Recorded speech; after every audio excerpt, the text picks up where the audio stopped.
দুর্নীতি, অনিয়ম, অপকর্ম ও ছাত্র বলাৎকারের অভিযোগে বরখাস্ত হওয়া ফেনীর দাগনভূঞা উপজেলার ৮ নম্বর জয়লস্কর ইউনিয়নের ২ নম্বর ওয়ার্ডের দক্ষিণ নেয়াজপুরে অবস্থিত মকবুল আহমদ উচ্চ বিদ্যালয়ের প্রধান শিক্ষক মঈন উদ্দিন আহমেদ চৌধুরীকে স্থায়ী বহিষ্কারের দাবিতে মানববন্ধন ও প্রতিবাদ মিছিল অনুষ্ঠিত হয়েছে।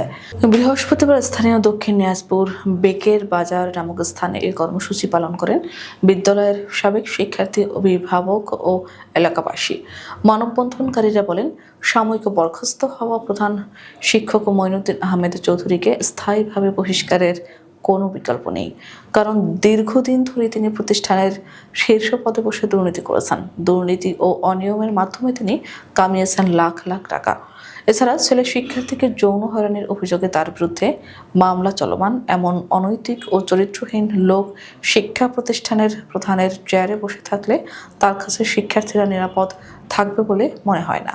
মানববন্ধনে অংশ নেওয়া বক্তারা বলেন, এই লম্পট মঈন উদ্দিন আহমেদ চৌধুরীর কাছে আমাদের সন্তানরা নিরাপদ নয়। একটি চক্র এই লম্পটকে নানা অপকৌশল করে ফিরিয়ে আনার অপচেষ্টায় লিপ্ত রয়েছে।